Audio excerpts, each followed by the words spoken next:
Hi dear friends, I am IrshadSulaiman. Welcome back to my another video. ഇപ്പോൾ എൻ്റെ കയ്യിലുള്ള watch G-Shockൻ്റെ GA-100L എന്ന മോഡലാണ്. ഈ മോഡലിന് തന്നെ നമ്മൾ തൊട്ട് മുന്നേ ഒരു വീഡിയോ ചെയ്തിട്ടുണ്ടായിരുന്നു. അതിൽ ടൈം സെറ്റിങ്സും അലാറവും എങ്ങനെയാണ് സെറ്റ് ചെയ്യുക എന്ന് നമ്മൾ നേരത്തെ കാണിച്ചിട്ടുണ്ട്. ആ വീഡിയോ കാണേണ്ടവർ ഡിസ്ക്രിപ്ഷനിൽ ലിങ്ക് ഉണ്ട്, നിങ്ങൾക്ക് അവിടെ നിന്ന് കാണാവുന്നതാണ്. ഈ വീഡിയോയിലൂടെ നമ്മൾ കാണിക്കുന്നത് കഴിഞ്ഞ വീഡിയോയുടെ ബാക്കിയാണ്, അതായത് സിങ്ക്രണൈസേഷനും ക്രോണോഗ്രാഫ് അതുപോലെ തന്നെ ടൈമർ എന്നീ ഫംഗ്ഷനുകളാണ് ഈ വീഡിയോയിലൂടെ കാണിക്കുന്നത്. അപ്പോൾ നമുക്ക് നേരെ വീഡിയോ കാണാം. G-Shock വാച്ച് ഉപയോഗിക്കുന്നവരുടെ മെയിൻ പ്രശ്നം എന്ന് പറഞ്ഞാൽ ഈ സ്വിച്ചുകളൊക്കെ എങ്ങനെ ഉപയോഗിക്കുന്നു എന്ന് ചിലർക്കൊന്നും മനസ്സിലായെന്ന് വരത്തില്ല. അപ്പോൾ ഇതിവിടെ പ്രത്യേകം സെപ്പറേറ്റ് കറക്റ്റായിട്ട് എഴുതി കൊടുത്തിട്ടുണ്ട്. സ്റ്റാർട്ട് സ്റ്റോപ്പ് ഈ ആരോ കൊടുത്തിട്ടുണ്ട്. ഇവിടെ തന്നെയാണ് സ്റ്റാർട്ട് സ്റ്റോപ്പ് എന്നുള്ളത്.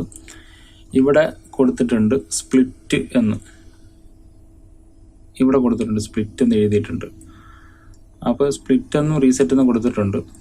ഈ ഫംഗ്ഷൻ ഈ രണ്ട് ബട്ടണുകൾ ഉപയോഗിക്കുന്നത് ഈ രണ്ട് ഫംഗ്ഷനുകൾക്കാണ്, അഡ്ജസ്റ്റിനും റീസെറ്റിനും. പിന്നെ ഇവിടെ കൊടുത്തിട്ടുണ്ട് സ്റ്റാർട്ട് സ്റ്റോപ്പ്, ഇതും കൊടുത്തിട്ടുണ്ട്. അപ്പോൾ ഈ എഴുതിയേക്കുന്നത് കറക്റ്റായിട്ട് നമ്മളൊന്ന് മനസ്സിലാക്കുകയാണെന്നുണ്ടെങ്കിൽ G-Shock വാച്ചിൽ ടൈം സെറ്റ് ചെയ്യുന്നത് വളരെ ഈസിയാണ്. ഇപ്പോൾ എങ്ങനെയാണ് സ്റ്റോപ്പ് വാച്ച് സെറ്റ് ചെയ്യുന്നത് നോക്കാം. സ്റ്റോപ്പ് വാച്ച് സെറ്റ് ചെയ്യുന്നത് മോഡ് ബട്ടണിൽ പ്രസ് ചെയ്തുകൊണ്ടാണ് ഓരോ ഫംഗ്ഷനെ നമ്മൾ സെലക്ട് ചെയ്യുന്നത്.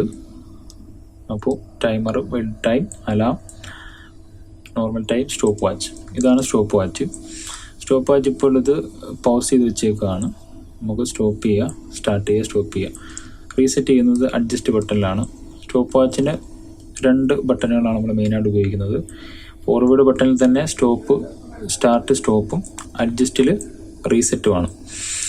അപ്പോൾ നമ്മളിത് ഒരു സ്ഥലത്ത് നിന്നും മറ്റൊരു സ്ഥലത്ത് വരെ പോകാൻ വേണ്ടിയിട്ട് എത്ര മിനിറ്റ് എടുത്തു, അതോടൊപ്പം തന്നെ എത്ര കിലോമീറ്റർ പെർ ഹവറിലാണ് നമ്മൾ സഞ്ചരിച്ചത് എന്നുകൂടി കണക്കാക്കുന്നതിന് വേണ്ടിയിട്ടാണ് സ്റ്റോപ്പ് വാച്ചുകൾ ഉപയോഗിക്കുന്നത്.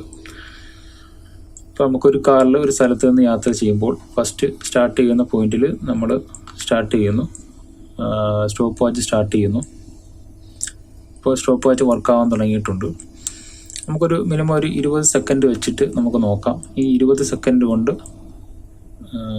നമ്മൾ എത്തിപ്പെടും ഒരു സ്ഥലത്ത്. അപ്പോൾ എത്തിപ്പെട്ടതിന് ശേഷം നമ്മൾ എത്ര കിലോമീറ്റർ പെർ ഹവറിലാണ് സഞ്ചരിച്ചത് എന്ന് കണക്കാക്കാം ഈ സ്റ്റോപ്പ് വാച്ച് കൊണ്ട്. അപ്പോൾ ജസ്റ്റ് ഇപ്പോൾ സ്റ്റോപ്പ് ചെയ്യാണ്. ഇപ്പോൾ നമുക്ക് മനസ്സിലായി 21 സെക്കൻഡ്. ഇതിൽ കാണിക്കുന്നത് 21 സെക്കൻഡാണ്. 21 സെക്കൻഡും 774 മൈക്രോ സെക്കൻഡുമാണിത്. പിന്നെ ഈ കാണുന്ന രണ്ട് ഡിസ്പ്ലേകൾ, ഇത് 100 മണിക്കൂറിനെ സൂചിപ്പിക്കുന്നു. 100 കിലോമീറ്ററിനെ സൂചിപ്പിക്കുന്നു. പിന്നെ ഇവിടെ കാണുന്നത് 70 അപ്പം 170 കിലോമീറ്റർ പെർ ഹവറിലാണ് നമ്മൾ 21 സെക്കൻഡ് കൊണ്ട് സഞ്ചരിച്ചത്. അതായത് ഒരു മണിക്കൂർ നമ്മൾ ഇങ്ങനെ സഞ്ചരിക്കുകയാണെന്നുണ്ടെങ്കിൽ 170 കിലോമീറ്റർ പെർ ഹവറിലായിരിക്കും നമ്മൾ എത്തിച്ചേരേണ്ട സ്ഥലത്ത് സഞ്ചരിച്ചത്. അങ്ങനെയാണത് സ്റ്റോപ്പ് വാച്ച് സെറ്റ് ചെയ്യുന്നത്. നമുക്കിങ്ങനെ ഒരു 99 മണിക്കൂർ വരെയാന്ന് തോന്നുന്നു ഇങ്ങനെ സെറ്റ് ചെയ്യാൻ പറ്റും. ഇപ്പോൾ കണ്ടില്ലേ, വീണ്ടും 110 മണിക്കൂർ 110 മണിക്കൂർ പെർ ഹവറിലാണ് ഇപ്പോൾ നമ്മൾ സഞ്ചരിച്ചത്. ഇപ്പോൾ നമുക്ക് ഇവിടെ റീസെറ്റ് ആക്കാം. ഇവിടെയാണ് റീസെറ്റ്. അപ്പോൾ നമുക്ക് സ്റ്റോപ്പ് വാച്ച് സെറ്റ് ചെയ്ത് കഴിഞ്ഞാൽ ഇനിയുള്ളത് ടൈമറാണ്. ടൈമർ എന്ന് പറഞ്ഞാൽ നമുക്ക് എല്ലാവർക്കും അറിയാം കൗണ്ട് ഡൗൺ ടൈമറാണ്. അത് 24 മണിക്കൂർ വരെ മാക്സിമം നമുക്ക് കൗണ്ട് ഡൗൺ ടൈമർ ചെയ്ത് വെക്കാം. അപ്പോൾ അതെങ്ങനെയാണ് സെറ്റ് ചെയ്ത് നോക്കാം. അതിന് വേണ്ടി നമ്മൾ വീണ്ടും മോഡ് ബട്ടൺ അമർത്തിയിട്ടാണ് ചെയ്യുന്നത്. ടൈമറാണ്. ഇപ്പോൾ ടൈമർ വന്നിട്ടുണ്ട്. ടൈമറിൻ്റെ ആരോ ആണിത്.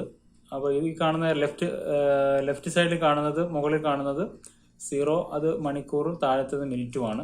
ഇത് നമുക്ക് ലോങ് പ്രസ് ചെയ്തിട്ട് 24 മണിക്കൂർ വരെ സെറ്റ് ആക്കാം. ഇപ്പോൾ അഡ്ജസ്റ്റിൽ ലോങ് പ്രസ് ചെയ്യുക.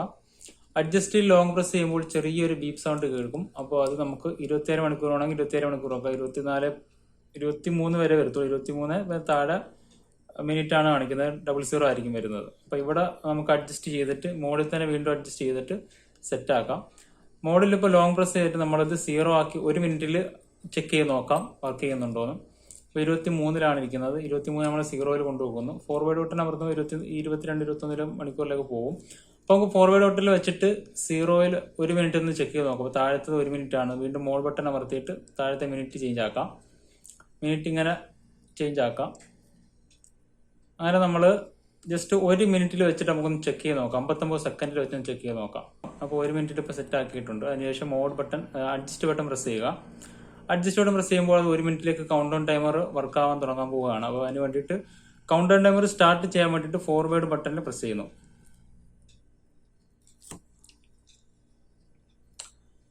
ഇതാണ് ഇതിങ്ങനെ വർക്ക് ചെയ്ത് 1 മിനിറ്റ് ആകുമ്പോൾ ബീപ്പ് സൗണ്ട് കേൾക്കും.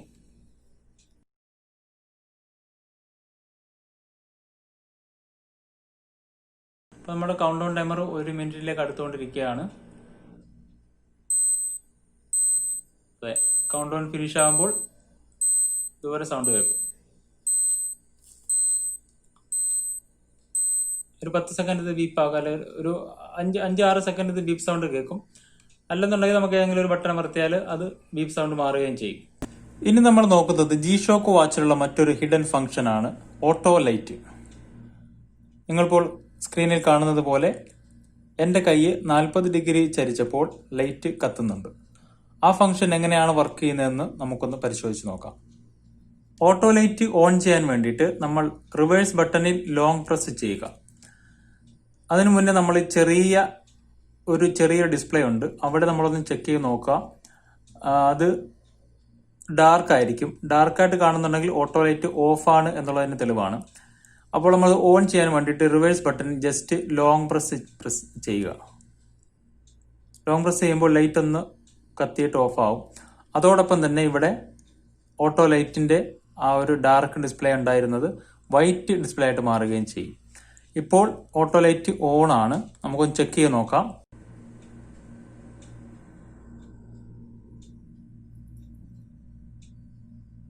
ലൈറ്റ് ഇത് വർക്ക് ചെയ്യുന്നുണ്ട്. ഇനി ഇത് ഓഫ് ആക്കാൻ വേണ്ടിയിട്ട് ഇതേ സിസ്റ്റം തന്നെയാണ് നമ്മൾ ഉപയോഗിക്കുന്നത്. ജസ്റ്റ് വീണ്ടും ലോങ് പ്രസ് ചെയ്യുമ്പോൾ ലൈറ്റ് ഒന്ന് ഓണായിട്ട് ഓഫ് ആവും. അതോടൊപ്പം തന്നെ ലെഫ്റ്റ് സൈഡിലെ മുകളിലുള്ള ആ ലൈറ്റ് എന്നുള്ള ഫംഗ്ഷൻ ഡാർക്ക് ആവുകയും ചെയ്യും. അപ്പോൾ ഇങ്ങനെയാണ് നമ്മളിത് ഓഫ് ഓൺ ആക്കിയിടുന്നത്. ഇത് ഓഫ് ആക്കിയിടുന്നതായിരിക്കും എപ്പോഴും നല്ലതെന്നാണ് എൻ്റെ ഒരു അഭിപ്രായം. കാരണം നമ്മൾ വാച്ച് നമ്മുടെ കയ്യിൽ കിടക്കുമ്പോൾ 40 ഡിഗ്രി മുകളിലേക്ക് ചരിയുകയൊക്കെ ചെയ്യുമ്പോഴത്തേക്കും ഓട്ടോമാറ്റിക്കായിട്ട് ലൈറ്റ് ഓൺ ആവുകയും അനാവശ്യമായിട്ട് ബാറ്ററി പവർ നഷ്ടമാവുകയും ചെയ്യും. ഇനി നമ്മൾ പരിശോധിക്കുന്നത് ഇതിൻ്റെ അനലോഗ് ടൈമും ഡിജിറ്റൽ ടൈമും തമ്മിൽ മാച്ച് ആവാത്തൊരു സിറ്റുവേഷൻ ഉണ്ടാകും, സിങ്ക്രണൈസ് ആകാത്തൊരു സിറ്റുവേഷൻ ഉണ്ടാകും. അപ്പോൾ അങ്ങനെയുള്ള സമയങ്ങളിൽ എങ്ങനെയാണ് ഇതിൻ്റെ ഡിജിറ്റലും അനലോഗും തമ്മിൽ മാച്ച് ആക്കുന്നതെന്നാണ് നമ്മൾ പരിശോധിക്കുന്നത്. ബാറ്ററി ചേഞ്ച് ചെയ്തതിന് ശേഷമുള്ള സമയങ്ങളിലൊക്കെ ആയിരിക്കും ചിലപ്പോൾ ഇങ്ങനെയുള്ള പ്രോബ്ലംസ് നേരിടേണ്ടി വരിക. അപ്പോൾ അതിനുവേണ്ടി നമ്മൾ ആദ്യം ചെയ്യുന്നത് ഫോർവേഡ് ബട്ടണിൽ ലോങ് പ്രസ് ചെയ്യുക. വാച്ച് നോർമൽ പൊസിഷനിൽ ഇരിക്കുമ്പോൾ ഫോർവേഡ് ബട്ടണിൽ ലോങ് പ്രസ് ചെയ്യുക.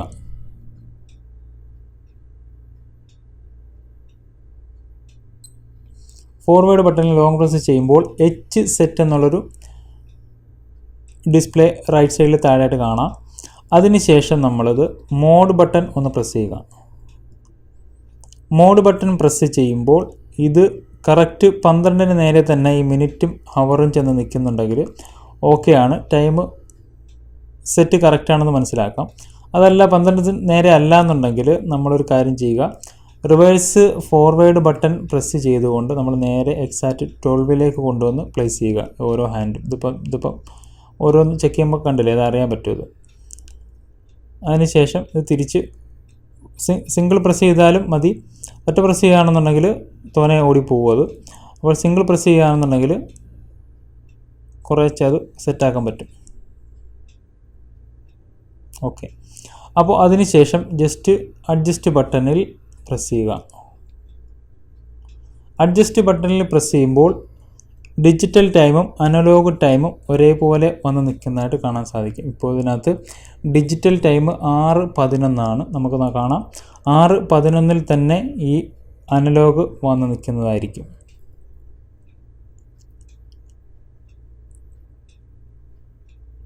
ഓക്കെ അല്ലേ? അപ്പോൾ ഇതാണ് സിങ്ക്രണൈസ് ചെയ്യുന്നത്. അപ്പോൾ ഈ വാച്ചിനെ കുറിച്ചുള്ള ഏകദേശ സെറ്റിങ്സും കാര്യങ്ങളൊക്കെ നമ്മൾ പറഞ്ഞു കഴിഞ്ഞു. ഈ വാച്ച് വാങ്ങാൻ താല്പര്യമുള്ളവർക്ക് പർച്ചേസ് ലിങ്ക് ഡിസ്ക്രിപ്ഷനിൽ കൊടുത്തിട്ടുണ്ട്. അപ്പോൾ ഇന്നത്തെ ഈ വിഷയം നിങ്ങൾക്ക് ഏവർക്കും ഇഷ്ടമായി എന്ന് തന്നെ വിശ്വസിക്കുന്നു. ഇഷ്ടമായെങ്കിൽ നിങ്ങൾ ലൈക്ക് ചെയ്യുക, അഭിപ്രായങ്ങളും നിർദ്ദേശങ്ങളും കമൻറ്റിൽ രേഖപ്പെടുത്തുക. മറ്റൊരു വീഡിയോയിൽ മറ്റൊരു വ്യത്യസ്തമായ വിഷയങ്ങളുമായി കാണും വരേക്കും ഗുഡ് ബൈ.